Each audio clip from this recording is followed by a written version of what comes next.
Bienvenidos a esta charla que se llama IR Transformation Synthesis for Assembly Instructions. Mi nombre es Sebastián Fernández, trabajo en seguridad informática en parte de investigación. Mi trabajo profesional es escribir exploits, ya hace casi 6 años que lo hago de manera profesional. Y también intenté escribir varias veces herramientas para ingeniería inversa, que no es fácil por la cantidad de trabajo que tenés que hacer antes. Así que nos salió muy bien y por eso por eso armé esta herramienta y esta charla. Según Wikipedia, una representación intermedia es un lenguaje de una máquina abstracta diseñado para analizar programas de computadora.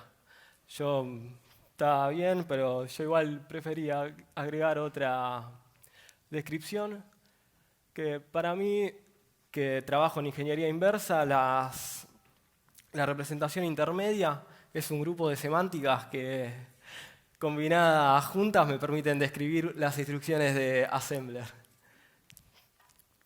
Y lenguajes intermedios tenemos en todos lados. Vamos a empezar por lo que nos interesa a nosotros, que es ingeniería inversa.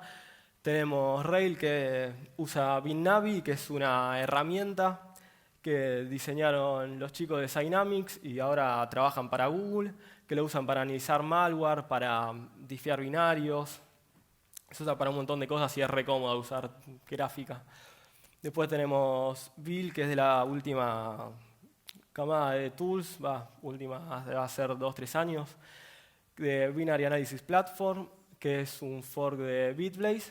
Y después tenemos Cecil, que es de Radare, que vendría a ser como Lida, pero open source.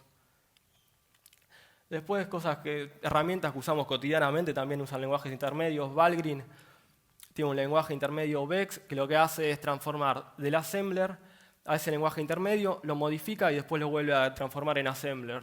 Valgrind lo usan la mayoría de los desarrolladores para encontrar memory leaks o otros errores de memoria.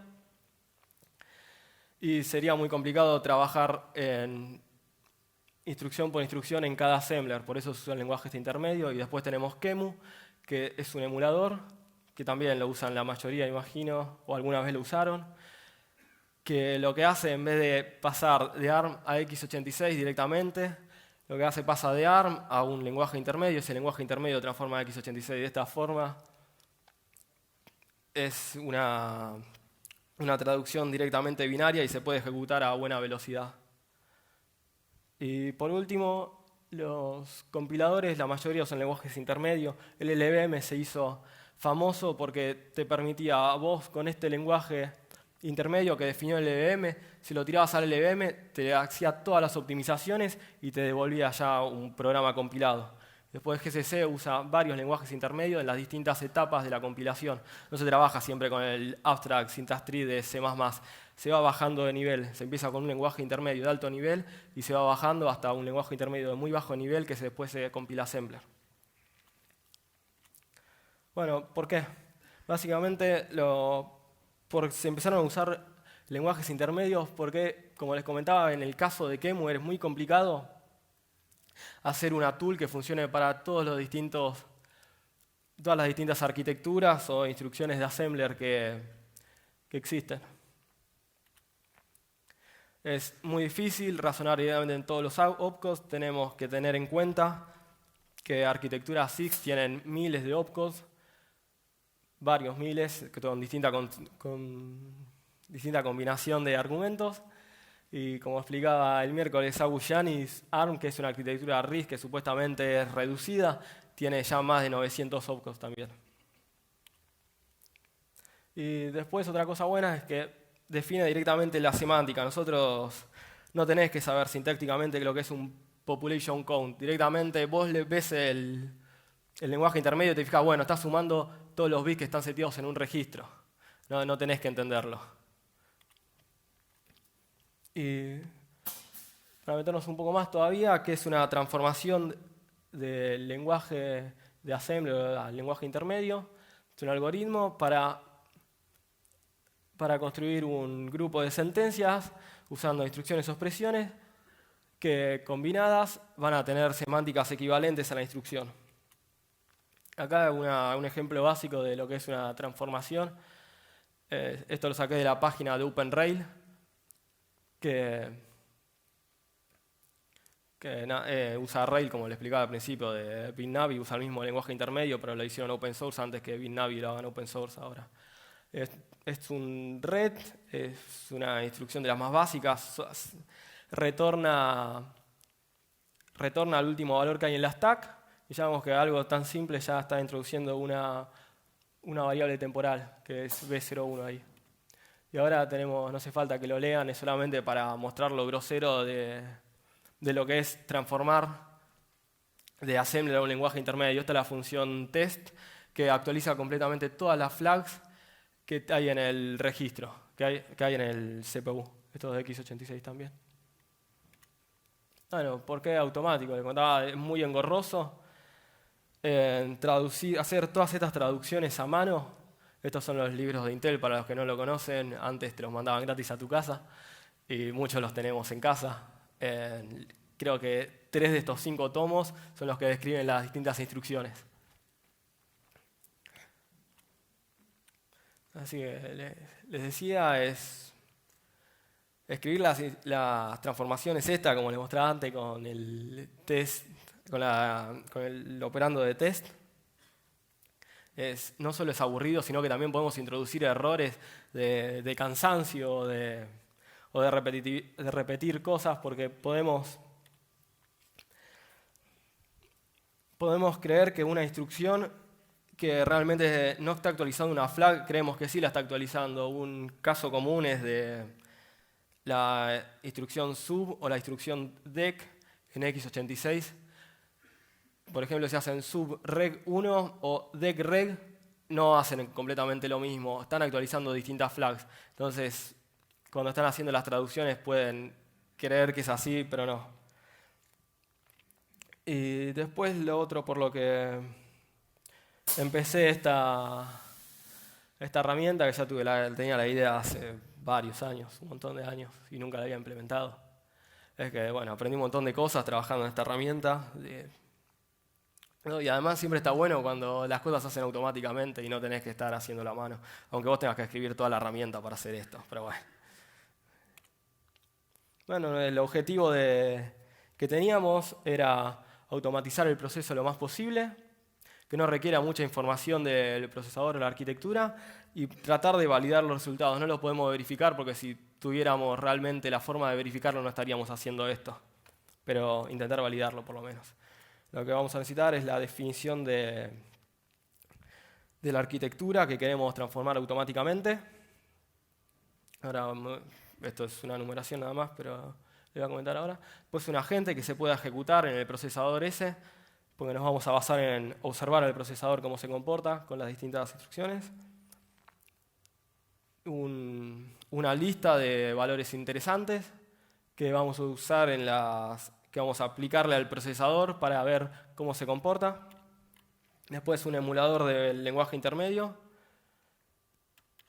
y el motor de síntesis propiamente dicho y un SMT solver para después contrastar los distintos programas que estemos generando. Empezamos por el agente, que es una parte bastante importante. Nosotros lo que necesitamos primero es un procesador de la arquitectura a la que queremos traducir, que podamos observar los cambios. Por eso necesitamos leer, escribir, memoria, ejecutar y también depurar, porque a nosotros no nos interesa que haga un choclo bárbaro, sino que queremos ir instrucción por instrucción. Así que esto es un debug que implementé con P3, es algo re simple. Y después les comentaba que también iba a necesitar algo de información de la arquitectura.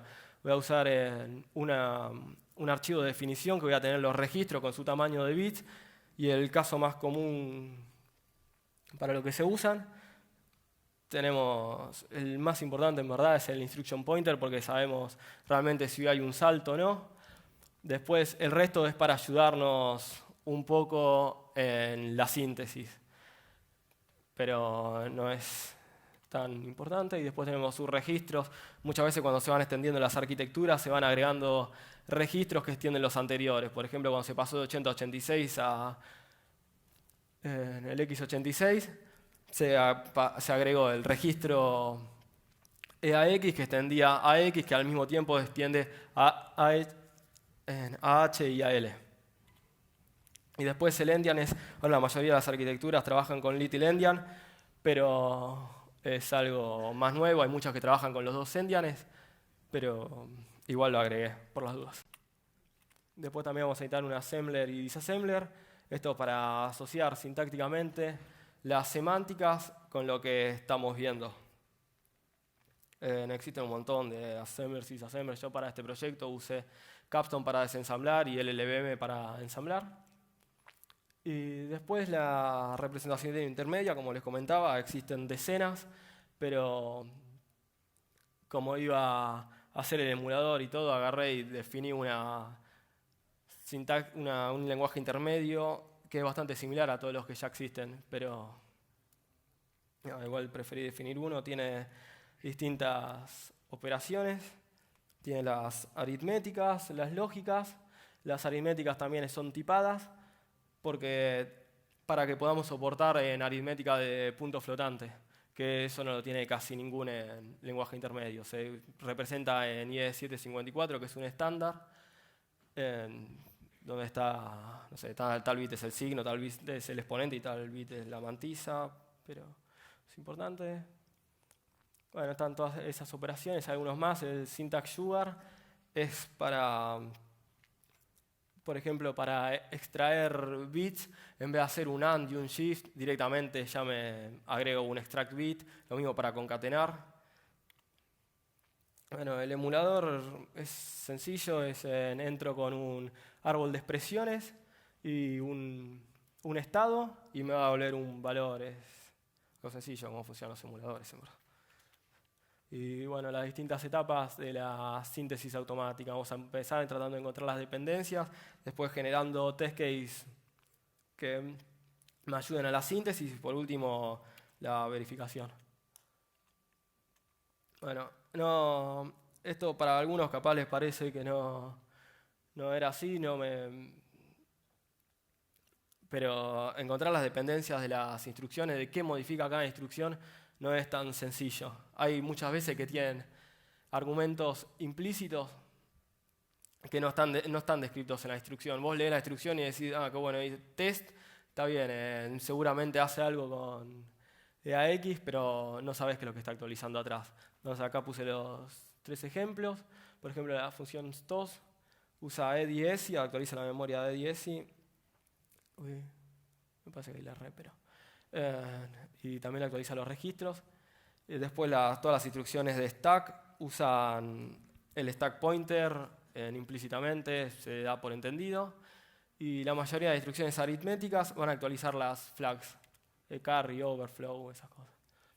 Este paso lo que nos permite hacer es reducir todo el estado que nosotros tenemos que observar para encontrar la transformación.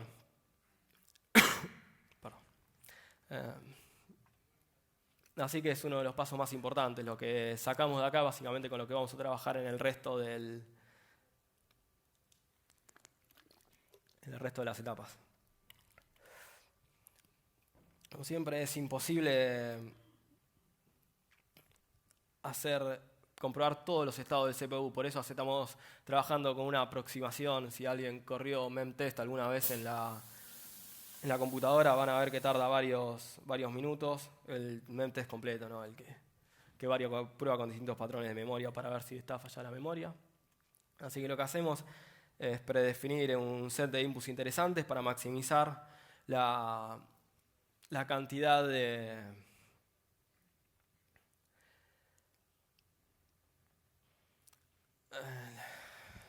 modificaciones que se producen en el CPU. Tenemos que poder generar overflows para setear las distintas flags, poder generar underflows, poder dejar todo el registro a 0, a números negativos, paridad, etc. Así que, como les decía, vamos a definir un número de rondas que va a ser siempre la misma para todas las instrucciones, en el que nos va a decir cómo actualizar los registros del CPU para observarlos. Preparamos los registros con este set de inputs y observamos los cambios en el agente. Como les expliqué antes, el agente es básicamente un debugger que ejecutamos la instrucción y podemos ver cuáles fueron los cambios. Y bueno, por último, lo que nos queda de esto es un espacio mucho más reducido para lo que tenemos que sintetizar. No estamos sintetizando sobre todo el estado del CPU completo, sino que nosotros encontramos cuáles son los registros que se modificaron y directamente sintetizamos sobre eso. Bueno, se repite esto hasta que se terminen todas las rondas de análisis estático, y esto vendría a ser más o menos cómo funciona. Yo acá modifico todos los registros y observo que hay un cambio en el registro 1. Así que voy a ir paso por paso, viendo cuál es el registro que me modificó el registro 1. Esto es un ejemplo bastante bobo, nunca es así en la vida real. Generalmente son combinaciones más de un registro, pero es como queda. Y esto es el resultado que nos da. Por ejemplo, push registro nos va a dar que los valores que cambiaron son la memoria a la que apunta el stack pointer y mismo también el stack pointer. Y podemos saber ya que la memoria a la que apunta el stack pointer va a estar modificada directamente por el registro y el stack pointer se modifica a sí mismo, se le suma un número generalmente. Y después un ejemplo menos simple, una instrucción que actualiza las flags. Acá vemos todas depende del registro y el registro también se va a estar modificando y depende de sí mismo. Es una instrucción que suma uno a un registro. Y depende cómo queda ese registro, se actualizan las distintas flags. Bueno, hay una subetapa de generar las dependencias, de saber cómo podemos asociar estas dependencias a la representación sintáctica. Yo tengo move AX EBX, por ejemplo, y sé que AX depende de BX, pero ¿qué pasa si yo pongo move SX CDX? No sigue siendo AX dependiendo de BX, sino SX dependiendo de DX. Por eso se hace la asociación con la instrucción desensamblada. Así que vamos a la parte de generar los test cases de input-output. Es básicamente como la etapa anterior. Agarramos y ponemos valores interesantes en los que queremos generar, generar mayor diferencia de estado posible. Es mucho más fácil, más rápido, porque ya habíamos limitado la cantidad de registros que tenemos que analizar, la cantidad de estado del CPU que tenemos que observar.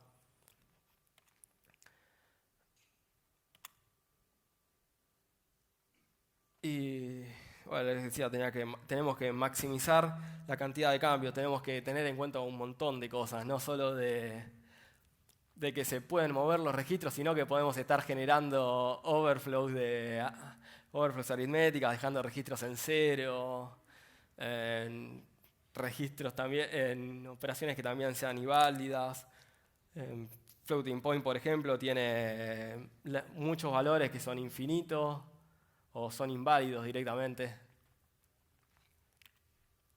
Bueno, y la parte que sí nos interesa es la parte de síntesis, que vamos a usar en tres técnicas, tres estrategias distintas.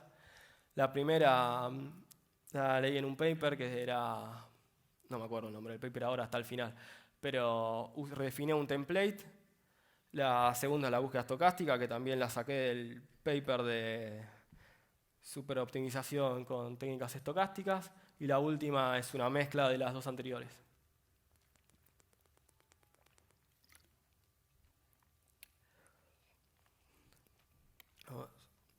Como les comentaba antes, nuestro lenguaje intermedio está basado en un árbol de expresiones y la mayoría van a ser en guardame esta expresión en esta otra expresión, porque definimos la memoria también como si fuera una expresión, una de referencia de memoria, la vamos a asumir que es una expresión. Bueno, basado en el paper los templates, la verdad que son algo muy eficiente. Ahora les voy a mostrar igual con un gráfico mejor, pero lo que podemos hacer es, le decimos, este template es así y vos lo único que podés modificar es esto y lo podés modificar solo con estas cosas. Así que es muy poco el espacio que tenemos que buscar para probar en las distintas transformaciones y nada, es es muy rápido, terminan en abajo de segundos. Y los usamos muchas veces para predefinir cosas que se van a repetir mucho. Por ejemplo, la actualización de flags va a ser... es algo sencillo. Por ejemplo, se setea las flags ceros porque el resultado quedó en cero directamente. No hay mucha más vuelta que darle. Lo mismo el overflow es cuando una operación aritmética hace un overflow. Entonces vamos a ir probando las distintas operaciones aritméticas a ver cuando el resultado es mayor o menor que alguno de los operandos, o a los dos. Esto es como se ve, un template, al menos representado gráficamente, en código nada que ver, pero decimos, bueno, vamos a probar las distintas operaciones aritméticas lógicas y vamos a probar con esos dos registros, tratando de llegar al resultado. Esto fácil, termina, es 0 o 1, no hay nada en el medio. ¿Funciona un template o no funcionó? No se va a intentar buscar nada más. Y la parte más interesante, que es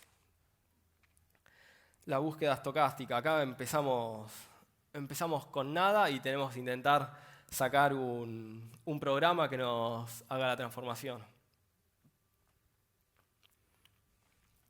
Usamos Monte Carlo Markov Chains para tratar de obtener la solución que nos va a dar la transformación esta. Lo que hacemos es, como le comentaba, empezar con un programa en blanco. Vamos proponiendo distintas modificaciones al programa y se va aceptando o rechazando dependiendo de una función costo que ahora les voy a comentar. Y nada, es si la transformación siguiente es mejor que la anterior, la vamos generalmente a aceptar, y si no. Eso hace transformar la función costo, como les comentaba. Esto lo saqué de un paper que se llama Super Stochastic Optimization. Stochastic Super Optimization, perdón. Y lo hacían para generar programas optimizados en Assembler partiendo de un programa no optimizado. Está buenísimo el paper si lo quieren leer. Así que lo que hacen es transformar una función costo en una función de probabilidad de densidades. Y lo que hacemos es con los tests que como les comenté antes, que generaban la parte de Input-Output Generation, es ver qué tan cerca está nuestra transformación de generar estos valores. Lo que hacemos es siempre aceptar las transformaciones que estén mejores que las anteriores, pero también podemos desviarnos un poco para aceptar transformaciones que tal vez no llegan o generan programas con un poco más de errores, pero eso nos ayuda también a poder llegar al programa definitivo. Las distintas transformaciones que podemos generar en el árbol de expresiones es insertar, reemplazar o sacar expresiones, y después también reemplazar las operaciones que tiene cada expresión. La función costo, como le comentaba, es la que vamos a usar para analizar qué tan buena es nuestra transformación con respecto a la anterior. La distancia de Hamming es saber qué tan lejos estamos en la cantidad de bits que machean de un output al otro. Prácticamente sorías un valor con el otro y contás la cantidad de bits que quedaron seteados. Después la distancia aritmética es fácil, de 9 a 10 hay 1, de 1000 al 10.000 hay 9000. Esto se puede agregar un modificador porque si no el costo es muy alto comparado con la distancia de Hamming, que generalmente en un registro de 32 el costo más alto puede ser 32. Entonces se le puede agregar un modificador, se puede agregar un logaritmo o una exponenciación, dependiendo si se quiere exagerar el costo o despreciarlo. Después tenemos la penalidad por un árbol muy grande. La mayoría de las expresiones tienen la mayoría de las transformaciones terminan en árboles muy cortos. Así que los árboles muy grandes es porque claramente se equivocó de camino. Y después, para usar todas las dependencias, ¿por qué si yo obtuve que este valor dependía de este tal otro, no lo está usando? nada, está haciendo algo mal. Si lo puedo sintetizar solo con un valor, bueno, habría que revisar el paso anterior, que igual ahora les voy a mostrar cómo lo podemos verificar. Y por último, costo infinito para las expresiones que retornan error.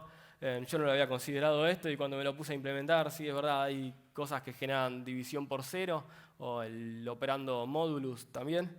Cuando trabaja con cero, va a dar error. Así que esas expresiones las rechazamos directamente porque no nos interesan.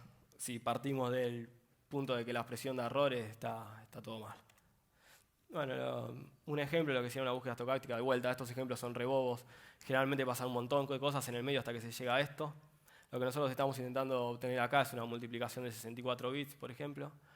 Entonces, le decimos, transformame el opcode, la operación esa.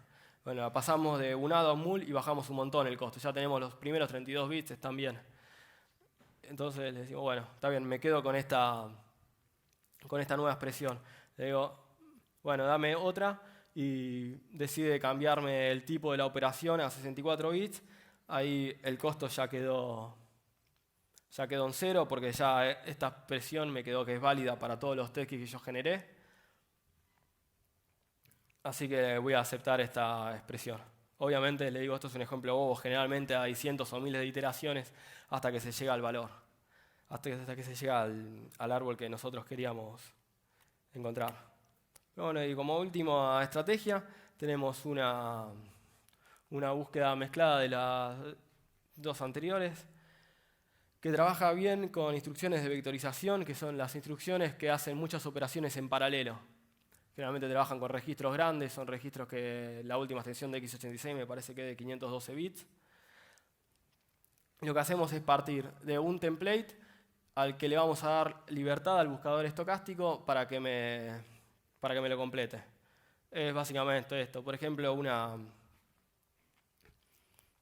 una instrucción de vectorización me va a aplicar 4 operaciones al mismo tiempo en un registro. Y entonces decimos, bueno, buscador estocástico, completame estos cuatro paths y después concatenalas. Y nada, toda la función costo se analiza sobre el template completo, no sobre cada expresión por separado. Y nos facilita un montón el trabajo. Bueno, y por último, verificación de contraste, que yo acá le doy la libertad tanto a los templates como al buscador estocástico o a la mezcla de que me generen varios programas, no me quedo con uno solo, sino que agarro y le asigno 10 minutos y le digo, bueno, genera la mayor cantidad de programas que pueda generar.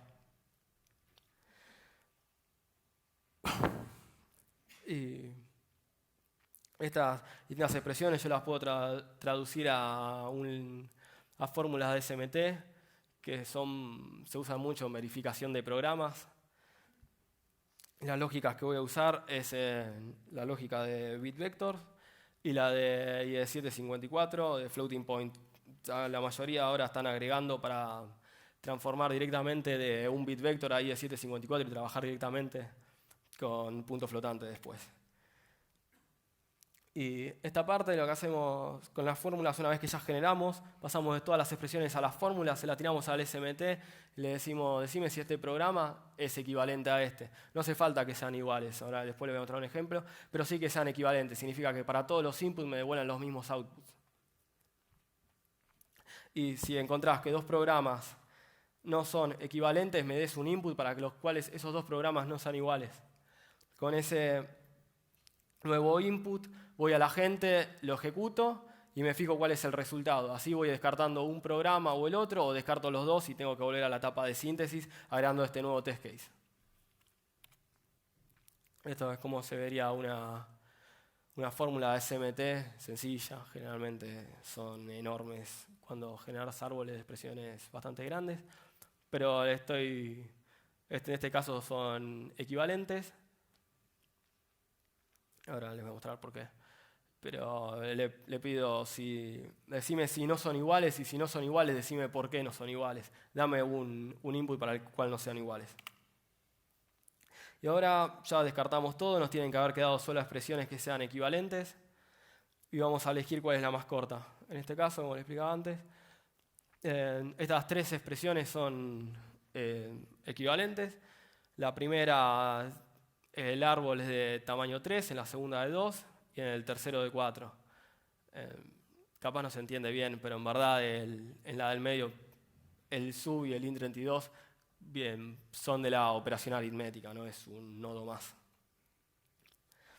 Así que nada, nos quedamos con la del medio, encima la que mejor representa las semánticas que nosotros queremos representar. Bueno, los resultados, podemos aproximar la mayoría de las instrucciones de x86. Yo agarré programa, les extraje las instrucciones y las mandé al sintetizador no quise hacer una búsqueda completa de absolutamente todas las instrucciones, aunque en verdad estaría bueno hacerlo. Lo que no me esperaba y estuvo buenísimo es que la mayoría de las transformaciones terminaban en menos de un minuto. Algunos segundos ya me estaba generando expresiones correctas. Igual yo le di libertad al buscador estocástico para que siga y me genere la mayor cantidad posible. Bueno, esto es gracias a que podemos transformar y emular aproximadamente entre 50.000 y 8.000 en árboles de expresiones por segundo. Y además gracias también a los templates que nos facilitan un montón el trabajo y acortamos los tiempos. Y otra cosa que observé fue lo de que muchas expresiones estaban bien, eran correctas, pero no estaban optimizadas. Que, por ejemplo, división, multiplicación por 1 del árbol completo de expresión, o sumar, restar 0, o usar los bits completos. Que esto se podría sacar con una pasada simple de simplificación aritmética, como se usa en los programas de matemática, hasta que solamente quede el programa que ya no se puede utilizar más. Después la otra es agarrar y decirle al buscador estocástico, agarrar y sacar la mayor cantidad de expresiones posibles de este árbol sin modificarme el costo. Que eso también lo probé, funcionaba y lo implementé y la mayoría las pude sacar de estas cosas. Bueno, las limitaciones. Como les comenté al principio, esto es una aproximación, no podemos emular completamente todo el estado del CPU con todos los valores porque sería costosísimo. No sé cuánto tiempo se tardaría, pero creo que no menos de un año. Así que es por definición una aproximación. Después yo todo esto lo hice para instrucciones de user space, las semánticas de paginación, segmentación y todo eso lo descarté completamente porque no me quería meter en esa parte que es mucho más engorrosa. Así que lo basé en todo lo que es user space. Y también empecé a blacklistear en instrucciones que sean en semánticas muy complejas. En syscall, int, dependen de cómo el sistema operativo me va a retornar el estado, así que lo blacklisteé así de una, fue la primera que metí para que ni siquiera intente analizarla. Después la raíz cuadrada. Realmente no tengo idea si la puede sintetizar o no, yo creo que no, pero igual había blacklisteado el momento y después una que había empezado a trabajar era con las extensiones de Intel, que estaba revisando los logs y dije qué pasó acá que no encontró nada, y era que estaba intentando sintetizar las instrucciones que usan para codificar a AES. Y otra cosa que tenemos muchas veces cuando vemos en los manuales, dice, bueno, esta instrucción me deja indefinidos tales registros o tal posición de memoria, y la verdad es que acá nosotros estamos observando, no tenemos indefinido, tenemos 1 o 0. No existe indefinido para cuando lo mirás. ¿Existe o no existe? Tampoco podemos detectar el bloqueo de memoria, lo que se usa muchas veces en reference counting. Bueno, no lo podemos saber porque no la tenemos incorporada en las semánticas. Tenemos que observar que dos cores estén accediendo a la misma instrucción al mismo tiempo, a la misma posición de memoria al mismo tiempo, y no está considerado en las semánticas. Y tampoco soportamos instrucciones que tengan bucles internos. Lo más normal es que en x86 usa un prefijo que es rep, que dice repetime esta instrucción hasta que ese x llegue a 0. Eso tampoco lo consideramos, después se puede agregar, el que quiera agarra las expresiones y agrega sentencias para convertir eso en un bucle y transformarlo en un cosa. Bueno, lo que me queda por hacer es terminar el soporte para IE754. Por ejemplo, no consideré el extended, que es de 80 bits. Lo más normal es que se use de 32 bits o 64 bits. X86 tiene también de 80 bits, pero no lo consideré. Estaría bueno agregarlo. Todo este experimento lo hice sobre x86-64. Y me gustaría poder hacerlo para ARM y MIPS. Yo elegí el ambiente más complicado, porque x86 tiene un montón de instrucciones que hacen un montón de cosas. ARM y MIPS son arquitecturas RISC, que son más básicas las instrucciones. Generalmente para llegar a una instrucción de x86 tenés que combinar un montón de instrucciones. Y después otra cosa que me gustaría hacer, que seguramente lo voy a implementar esta semana, que es ejecutar un programa en el procesador y otra en el emulador, y ir comparando absolutamente todo el estado del CPU y de mi emulador para saber si realmente las instrucciones se están comportando bien. Acá si yo llego a encontrar que una instrucción no sé que el procesador y mi emulador me dieron dos estados distintos, lo que voy a hacer es agarrar ese estado y mandarlo a la parte de síntesis de vuelta. Después las optimizaciones, la primera parte, la de generar las dependencias, y después la de generar los test cases, son bastante parecidas, las podría unir. Bueno, el código fuente va a estar ahí en esa URL, seguramente lo suba la semana que viene, o la otra, lo quiero limpiar un poco. Y como les había comentado, estos dos papers están muy interesantes. El primero es el que se basa en templates para sintetizar las transformaciones, y el segundo es el de superoptimización estocástica, que también está excelente, como los tipos, buscando cosas aleatoriamente, llegaron a optimizar un programa. Bueno, ¿tiene alguna pregunta? Sí.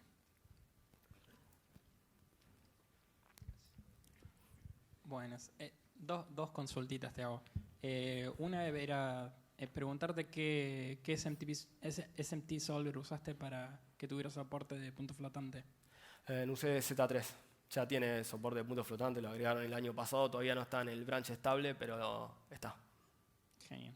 Y la otra consulta era, en el caso de que querés sintetizar instrucciones, digamos, que querés generar las dependencias de instrucciones que acceden a memoria, ¿cómo limpias la memoria para saber que la afectó? La etapa de síntesis también, la etapa de síntesis no, la etapa de generar las dependencias, también lo que hago es apuntar los registros a memoria que yo sé que no está mapeada, y después la voy mapeando de a poco, también cambiando los registros, y después ya empiezo a acceder la memoria esa de los registros que estaban apuntando a memoria.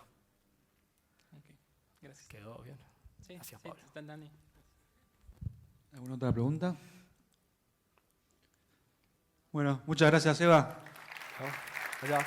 Si alguien me quiere mandar un mail para preguntar algo, sugerencia, consulta, le dejo el mail. ¿Quieres ver la foto ahora?